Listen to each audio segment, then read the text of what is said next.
Hello, everybody, and welcome to the Pushing Buttons podcast with Marks and Anniepoo. My name is Marks, and I am peaking. Wow, okay, all right. We're starting off with that energy, huh? Yes, we're starting with that energy. Every week we give each other titles, and that is your title for this week. Yeah. Timely. Someone read the Google Doc beforehand. Yeah, you know what? I do my research anyways. It's good. Speaking of which, my name is Anniepoo, and I am an Overwatch gamer. Kind of. Sort of. Adjacent, maybe?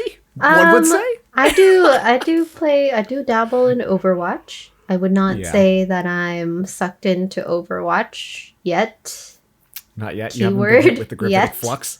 With the what? All right, you're still out of the scene. That's totally cool. Okay, so on the Pushing Buttons podcast, this is a little bit of a behind-the-scenes look at the esports industry, specifically through the lens of myself and Anniepoo, and some of the shenanigans that we get up to. So, let's get into some shenanigans, because boy, do I have a story time. I love story time. Okay, I avoided asking you about this because I wanted to hear about it during this recording. So you have to tell me all about. I'll let you start the story, but I'm very excited for it. So what were you up to? This weekend on Sunday, I guess it was a couple weekends ago from recording this, but it was the most straining, draining day of my entire life, and I am actually pretty confident in saying that as a whole statement in all 27 years that I have been alive on this earth. If you tuned into last week's episode, you might be aware that I was casting the Red Bull Campus Clutch for Canada. Well, we didn't know what it was. You couldn't say what it was. Oh, I didn't say it. Oh, yeah, that's right. I didn't say it. Yeah, so I got brought on to work the Red Bull Campus Clutch event. And they just happened to schedule it on the exact same day as my half marathon. So, already, a couple of issues get introduced there because, first of all, the Red Bull Campus Clutch is an in-person event, so I have to go to an actual studio. They have a little audience and all that type of stuff, and you got to be there to, work it, right? Other issue, I'm running a goddamn half marathon. There's no easy way to say that. I've been training for 2.5 months at this point, right? I am dialed in. Personally, it meant a lot to me to be able to pull it off and just kind of prove to myself that, yes, I can do this and I can make a decent time. So, a lot of nerves leading up to the day, because how I managed to balance it out was that I was going to run the half marathon, get home, shower, eat, then go to the studio, upon which I would start in the second best of 3 and then be able to cast the finals. Thankfully, Overactive Media was very good at allowing that to happen, and they gave me that extra time. Instead, my call time would have been I might as well have ran to the studio because it would have overlapped, which also, ironically, I ran by the studio as part of the half marathon, which was kind of a slap in the face. So, get up, 6 a.m., right? I got to get there for 7:30 in the morning because that's the start time is 8 a.m. And I do the damn thing, right? Mm-hmm. Do actually very well. I'm incredibly nervous throughout pretty much the entire run, but I wonder if that nervous energy almost helped me in a certain way because I beat my expected time by 15 minutes, which is a lot. And so I was holy crap. You're I got places to be. I gotta go to a cast after this. I better finish as fast as I can. Yeah, pretty much. And the best way to describe it is that when you run that length, right? You think you're running so long, you're gonna be sweating, your lungs are gonna be exhausted, your heart's gonna be pounding. That's not the case. When you hit about 15-ish kilometers, it's about 21 kilometers or 11.5 miles, I think is the conversion there. It's not that your body is tired, it's that your legs don't move. And I think that's the best way to describe it. You're legs, keep going. And they're LOL, JK, maybe, what if we did it though, Yeah. So, I finished it, and it was very hard to, walk around, and I was very concerned, because I'm uh-oh, this is going to be pretty tough to do the casting thing. But also, too, my friends who were with me also were feeling the exact same way, and they were my ride back to my apartment. So we spent a little bit of extra time readjusting to get ourselves mobile. And on top of that too, so many streets were blocked off. I was like super stressed out. Yeah, I made it back to my apartment. I heard about the streets being blocked off. If we can go on a tangent here, I heard that it was your fault that one of our friends had to walk an hour to get to the Red Bull Campus Clutch studio, right? Do you want to say your apology right now? Betty, I am so sorry about that, by the way. I apologize to her too in person. So I make it back, right? I quickly shower. I order Uber Eats. I just get some Chipotle, not sponsored. I'm scarfing it down. I'm calling the Uber. My Uber gets delayed 3 different times. 3 different people cancel on me because they see my location is downtown. And once again, like I said, I ran by the studio that I'm supposed to be at. And so I like nobody wants to drive in that area because the full marathon is still going at this point. And so eventually someone picks me up. I get into the Uber. I'm freaking out because the game time to start was 2 p.m. It was 1:40 by the time I got into the Uber, projecting half an hour. And I'm like, I've blown it. I gambled too hard. I've lost. I tried to do too much. This is the world being like, you, sir, are screwing yourself over. You need to stop. And like, I remember just like sitting in the Uber, like the tunnel vision started kicking in. I'm like, oh my God, I've ruined everything. This is going to be terrible. And then while I'm going there, I'm messaging the group chat because like the production people are like talking about what's going on. They hit map 3. I'm like, I'm not done yet, sucker. I cannot be stopped. I get there. Security doesn't let me in at first because they're like, where's your ticket? And I'm like, I'm working the event. And they're like, you need a ticket. And so then I had to call the production guy to come out and get me. I almost got kicked out as well because then other people were like, who is this guy? He just showed up. And I'm like, oh, sorry. No. Who is this guy? He just showed up. It was legitimately one of the most stressful times getting myself to the studio and arriving at the studio. And like a friend of the show, Ravish, was there as well, just like hanging out. And I'm like, homie, can you come to the back with me real fast? I need to just like freak out for a second. He's like, yeah, sure, no problem. And God bless his soul, because he sat on that couch while I'm just like, I am losing my goddamn mind. Like, I was almost late for this. I'm about to fall asleep right now because I'm so tired. I need to eat my food because I'm so hungry. And I have to cast in 10 minutes. Yeah. So, very, very stressful times. But you know what? I pulled it off. And I'm going to be honest with you. It was one of my better performances on the microphone. And I wonder if it was because just the brain shut down. The anxiety centers just blew themselves out. Could not compute. We went back to the primal brain. And it was great because the first person... No. person I cast... What?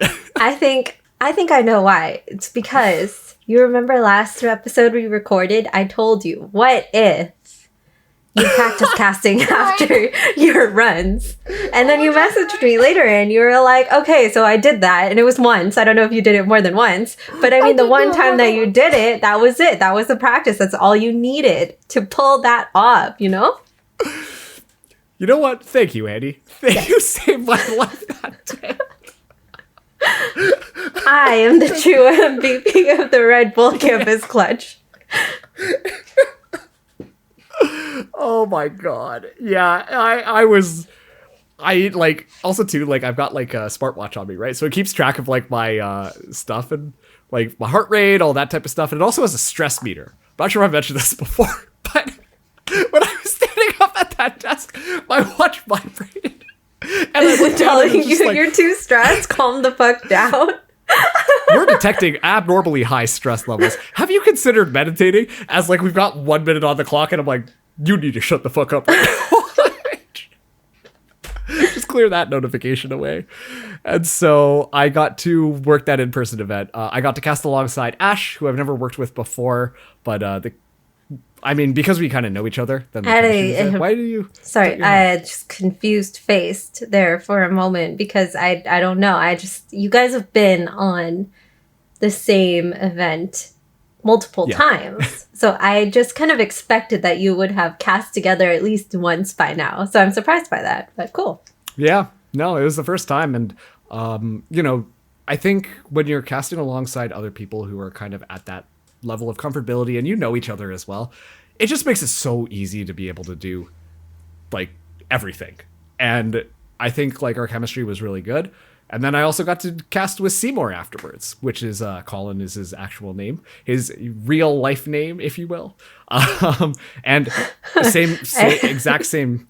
What? I don't know. Why are we bringing this up? Why is it relevant? Like, is there something wrong, Anne? No, Marcus, we can keep going. Okay, sounds good, Anne. And so I got to work with Seymour, and you know what? He also was having a bit of a rough time when we were going. He's like, oh my God, like my stomach started hurting. Like I started getting like tunnel vision and stuff mid-cast. And I'm like, hey, homie, me too.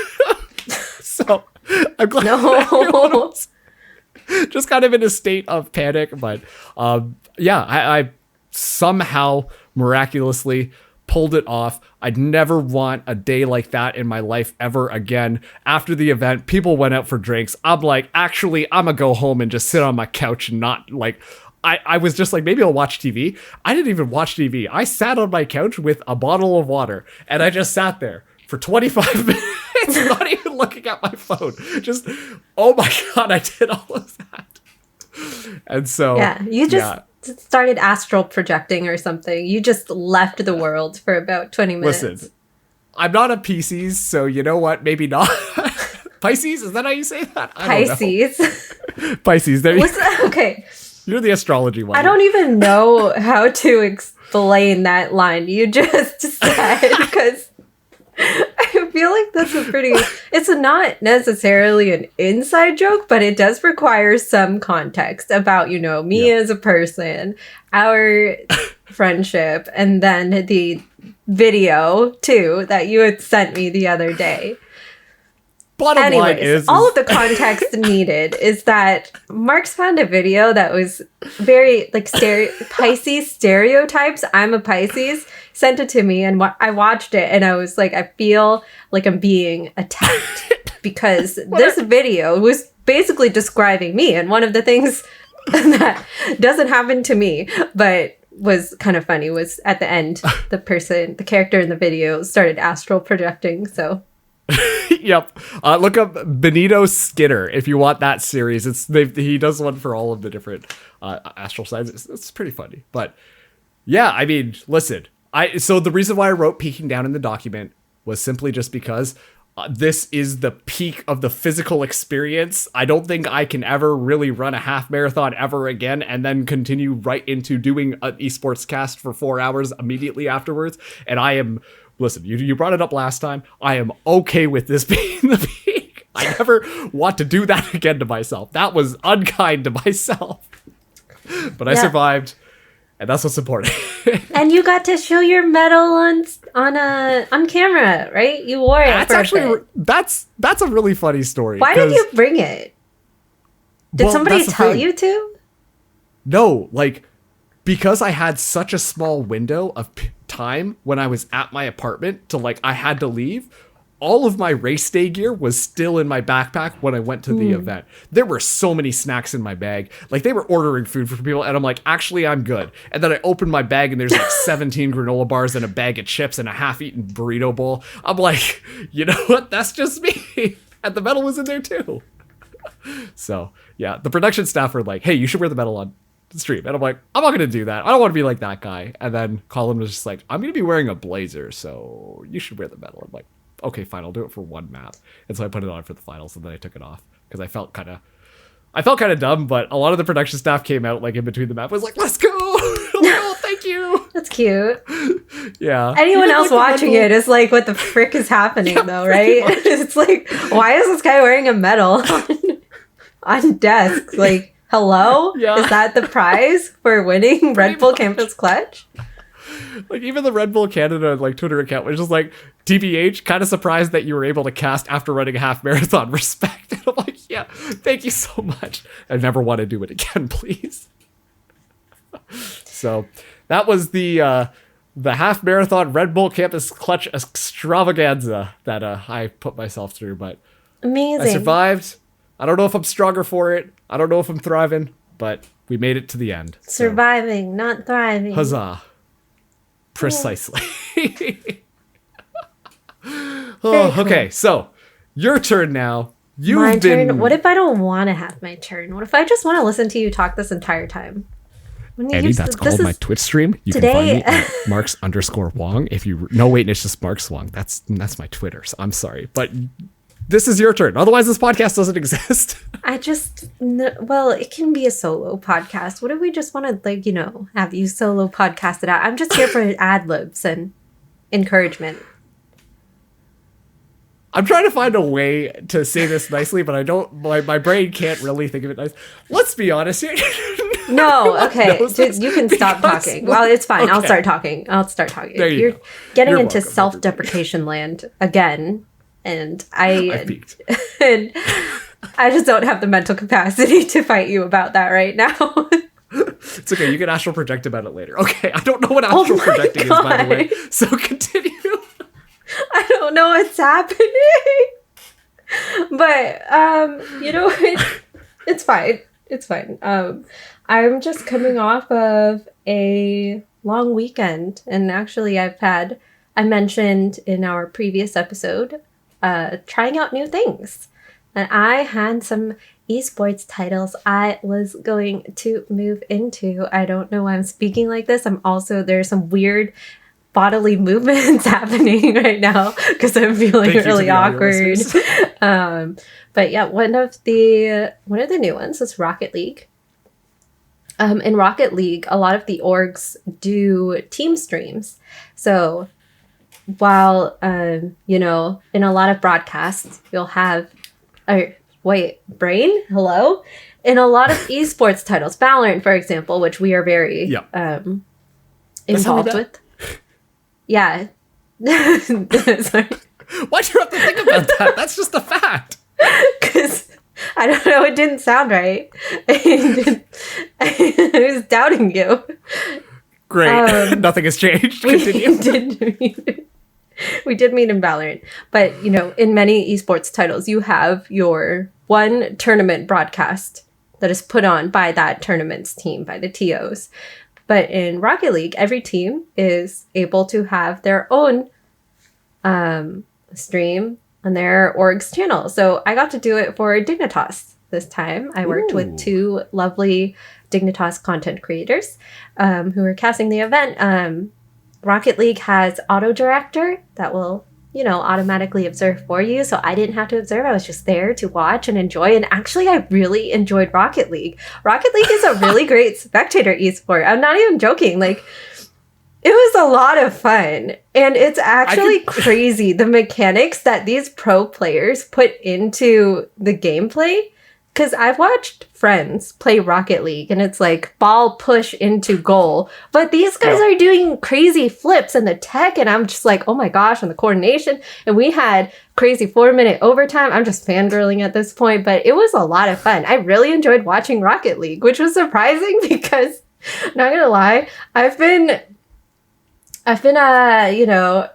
doubting Rocket League for a long time. I think at one point I even said not very nice things about Rocket League. So I take everything I said back. I was wrong.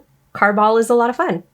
So Carball is great. Yeah, Carball is great. It was amazing to watch. And the reason why, I'm saying it's a great spectator esport is because it's similar to soccer, right? It's the same concept. It's easy for people who have watched traditional sports to go and watch Rocket League and get excited about it in the same way. It's just car soccer. The fact that you had to call attention to the fact that, Rocket League is a lot like soccer. Well, some people might not know what Rocket League is. Okay. Sorry, continue. That is Rocket really League, awesome. A lot of fun. I enjoyed watching it. And I've never really been invested in any one team or organization in esports, but if I was, I would probably be cheering on the Rocket League team and watching their streams. So that's nice and cool. I discovered something new about myself. Yeah. But other new game that I got to do for the first time was Overwatch 2. Got to be a part of the Calling All Heroes Challenger Cup, I think is the full title of that event. I believe that is correct. Yeah. Well, actually, it's Calling All Heroes Challenger Cup Qualifier 1, if we want to be specific. Oh, okay. It's a mouthful. It's also a lot to type. Takes up a lot of Twitter characters. So I bet. Yeah, when I was making my tweets about it over the weekend, every time I typed it out, I just thought I should just put this on a Stream Deck macro or something. Every time I need to put in Calling All Heroes Challengers Cup Qualifier 1, just press the macro and it types it out for me. Like that. Okay, this is one thing actually that I really liked about Valorant, and I guess like League does it too, but acronyms are great specifically for this reason. But for whatever reason, Overwatch doesn't really do acronyms too often. So yeah, continue. It's fine. It's I'll just have a bunch of, I will have a Stream Deck page only for Overwatch titles in that case then. If they don't have acronyms, I will find another way to quickly type things out and tell people about the cool things that I'm working on. But this is, there was the Overwatch Empowerment Cup. A lot of teams that played in the Overwatch Empowerment Cup actually came back for this tournament. And a lot of the casters were familiar with the teams, with the players, and that was really exciting. And it was fun to listen to the storylines that they built with that. It was also really incredible to see the kind of the differences between Valorant's marginalized gender community and Overwatch's marginalized gender community. And I haven't fully processed, haven't fully processed the differences between the two communities quite yet. And I'm still learning more about the Overwatch community each day. There's still 2 more events in this event series as well to explore and learn more about. I just got really distracted because I don't think my mic's going to pick this up in the recording. There's a cat crying outside my door. She's really loud. Break? No, I think she's okay. Okay. I might actually, yes. No, it's okay. We'll keep going. I think she'll shut up in a moment. I'm ready to call the cat break whenever you need me to. Okay, actually, yeah, let's do a cat break. Cat break. Yeah. So it is interesting to see some differences between Valorant and Overwatch and the marginalized gender communities. Kind of because I think marginalized gender is a very broad term, right? It means different things to different people. There's not a lot of clarification from game developers on what exactly that means either. So the marginalized gender community in Valorant, like the gender identities that kind of fit within there, are different from the expectations that the Overwatch community has kind of developed in this short amount of time. So seeing that too, and seeing the differences in, how the general player base outside of the marginalized community is reacting to Calling All Heroes 2 is a big learning process, a big eye-opener for me, and how far we still have to come in the gaming community with diversity and inclusivity. I made a joke just to a friend that Overwatch players discovered pronouns this past weekend because they showed the rosters on, I say they, but I mean the production team, which included myself, showed the pronouns of every player when we showed the roster during the pre-match segments on the desk. Yeah. So there were a lot of individuals who, of course, had she, her pronouns, a lot of they, them pronouns. I think I saw a player who used neo-pronouns too. That was my first time putting neo-pronouns on stream. And that was an exciting thing to put out there too, because it means that this person feels comfortable saying, this is who I am and this is how I would like to be referred to. So that was really nice.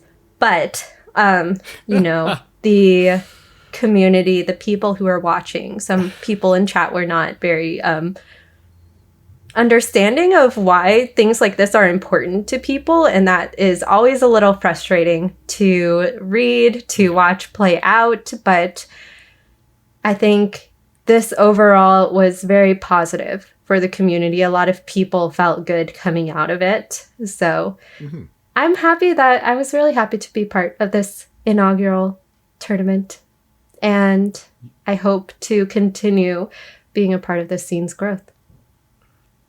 You're going to be a big Overwatch gamer, most I'm gonna importantly. be a It's big finally Overwatch happening. gamer. Have you been waiting for this? Not as much as I've been waiting for you to cast. So I guess this takes second priority. No, But- that's right. So I haven't prepared for that at all at the time of this recording. We haven't done Before it yet. Before we get into that, I do think that it's really cool that you got to be involved in this, and I do want to touch on like the community aspect of things because, you know, I've been conscious of the Overwatch scene. I don't think I was necessarily really in it until pretty much the end of it, but the actual, like, when it comes to the production and the players themselves, they care a lot about supporting each other, which is maybe because no one played Overwatch at the end except these people, so it was kind of like we have to stick together, otherwise we will be extinguished. But there's a weird sense of community, and it's like, I recognize a lot of the team names that entered into the rosters for this tournament, as well as a lot of the player names too, which I was like, oh, like, this is really cool that, like, you know, this is finally an event where you could just kind of let that happen type thing in Overwatch 2 specifically, because they did have the one for Overwatch 1 before. And on top of that too, bringing back a lot of those familiar faces I think is really important in regards to like casters and like production, and also bringing in new people to have some stable core where you know that like these are the people who know what's going on and are in it, but then also start to bring in new people like yourself so that they can become accustomed to what's going on, and then as a result we can now expand even more. So yeah. Really happy that you got that opportunity. Me too. I cried the last day. Did you actually? I did. I was preparing Damn, and I for the didn't even make you playoff cry day this time. like wait, what? And you didn't even need me this time.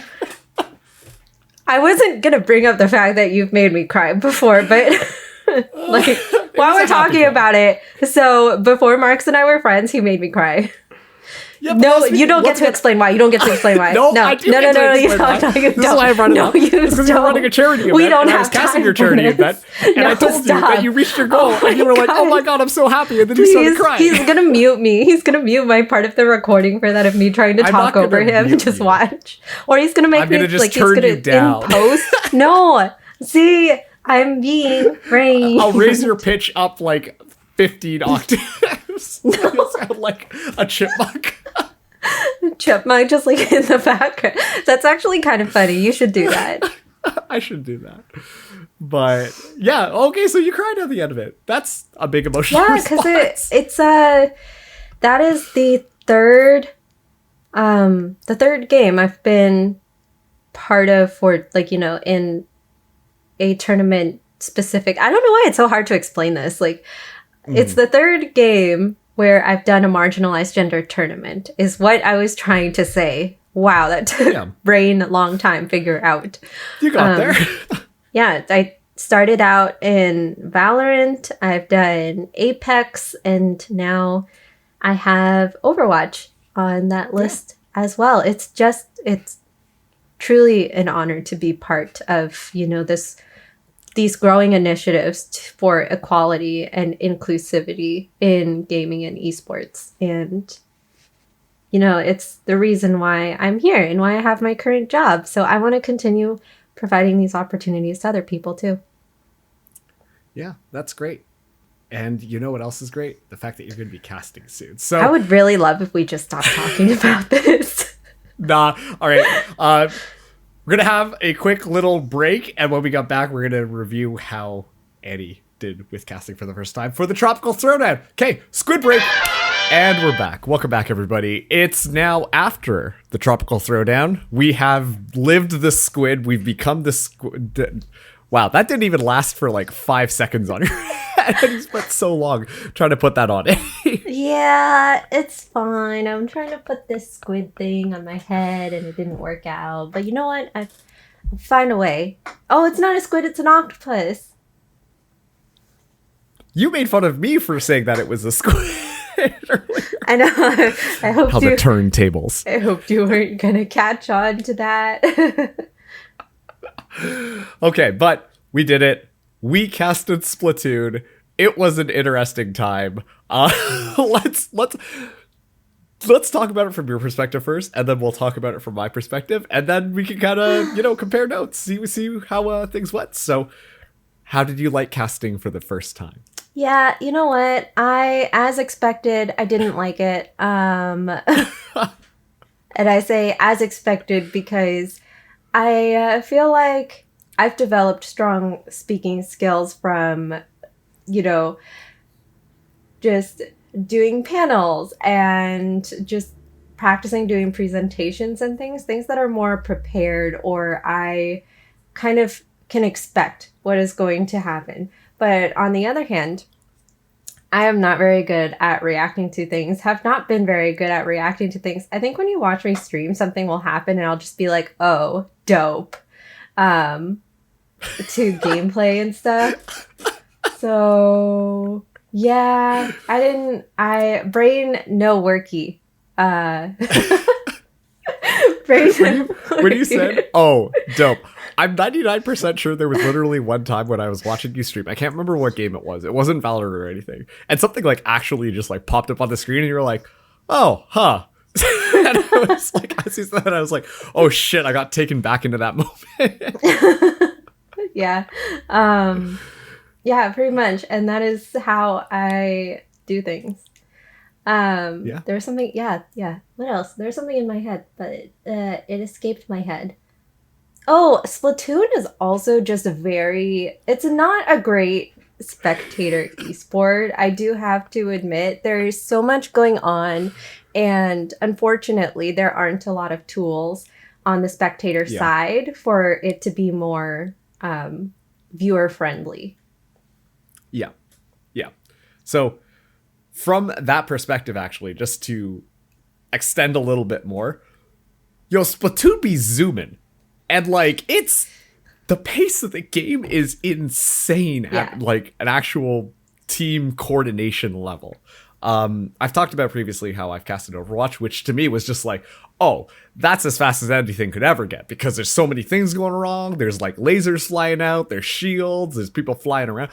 Splatoon took that and was just like, that's cute. Let's see what we can do now. Because, oh my goodness me, the amount of, things on screen at once that your brain has to digest is astronomical. It was a lot to take. It was sensory overload. I think that's the best way to describe it. Yeah.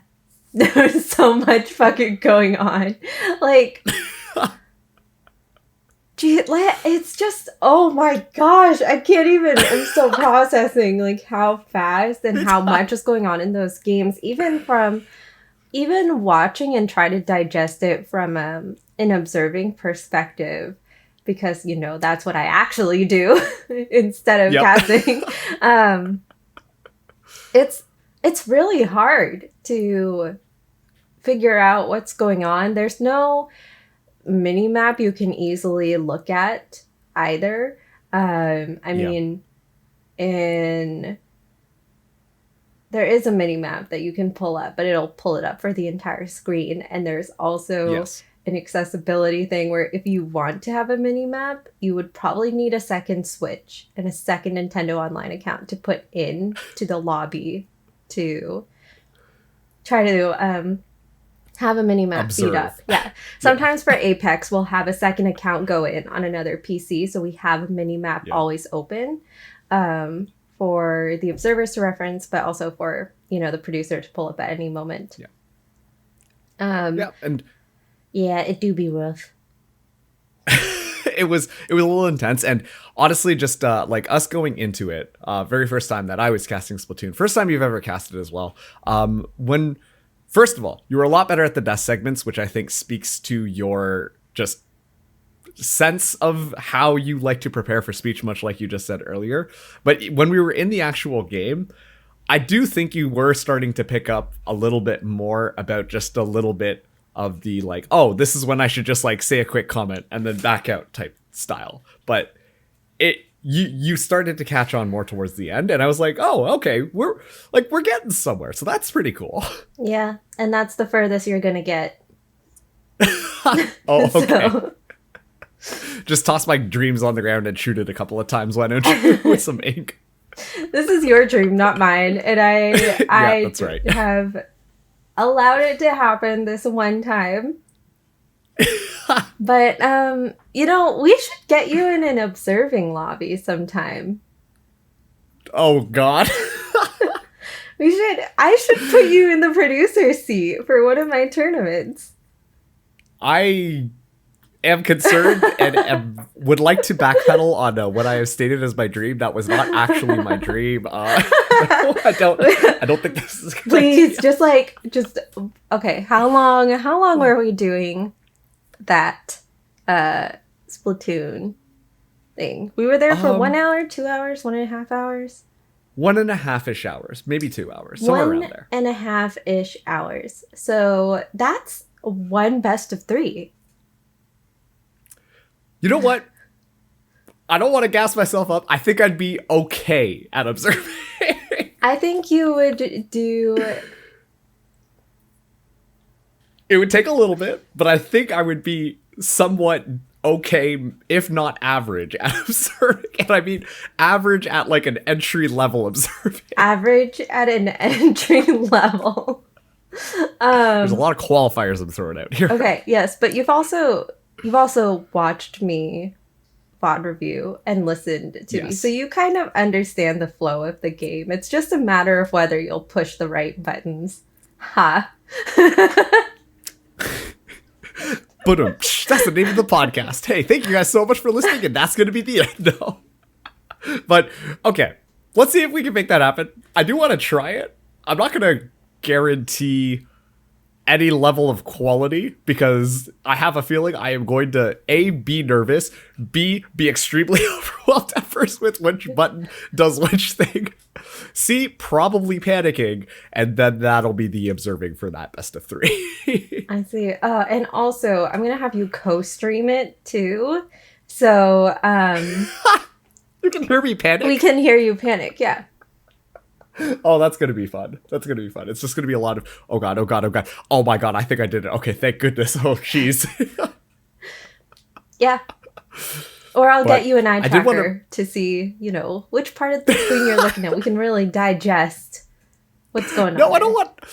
No one needs to see where my eyes are actually looking, Annie. Because I don't even know where I'm going to be looking. There was an awkward pause there for a second, and I'm like, oh, wait, this could be misconstrued as something completely different that was definitely not intended. It's one of those moments that it sounded better in my head. But I do want to bring up one more thing, which is you almost bought a squid outfit. Oh, we're going to bring that up. Yeah. We're bringing that up. I strongly considered it, but I decided against it because I figured we weren't going to be on the desk for very long. But so there's those inflatable T-Rex costumes that got really popular a few years ago, right? So there's there's an online retailer that is full of these different kinds of inflatable costumes. And one of them is a squid. It's a giant squid. It's like 9 feet tall. It's approximately, I think, 2.5 meters. It's tall. It would have been so funny. So basically what happened was me and Annie were just like chatting, and then she was like, oh, by the way, I almost did this. And then you sent me the link to that giant inflatable squid costume. And I was so upset. Because I was like, imagine, you tune into the stream. First game that me and Annie are casting on, it goes to her web cameras. Annie's in a giant inflatable squid outfit. This is the first time that I heard or am seeing it live on stream. I am probably losing my mind. Annie's just sitting there like, What's up? I'm a squid. Yeah, but it was too much money for me to justify purchasing this item at this time, but perhaps in the near future I will look into inflatable costumes again and appear one day to something in one. And don't tell anybody that you were doing this. Just show up and inflatable costume, and it would, oh my goodness me, that would be so funny. One day, one can dream. But alrighty, that is going to wrap up this episode. Thank you for tuning in for this journey in the Tropical Throwdown. And also, too, big thank you to the Tropical Throwdown for including us as media partners and having us come in and cast a couple of matches as well. It was an experience, but you know what? It was a lot of fun. And yeah, Annie, do you have any final words for the podcast before I send us out? No. Sorry, you're waiting for me to say the line. Head empty. Yes. I am LFT looking for thoughts. Eddie, we've talked about this beforehand, and you were like, that is... Anyways. Okay. That is going to be the end of this episode of the Pushing Buttons podcast with Marks and Anniepoo. Hope you enjoyed it. You know, you got to see a little bit of before, a little bit of after of the casting thing. And of course, if you have anybody who you think would be interested in listening to the podcast, then make sure to recommend them. Likes, reviews, comments, all that jazz. It's going to be super helpful to help promote the podcast. Annie thought we were ending and started waving, but then I actually started giving all of the plugs. So she has just been continuing to wave for all the audio listeners. And I'm just trying to draw this out as long as possible now because I'm sure that her hand must be getting tired at some point. But that is going to be it. Thank you guys so much for listening and tuning in. And we will catch you on the next episode. Bye, everyone. I'm so sorry. I saw you waving and I'm like, oh, you don't know that I have to do the plugs.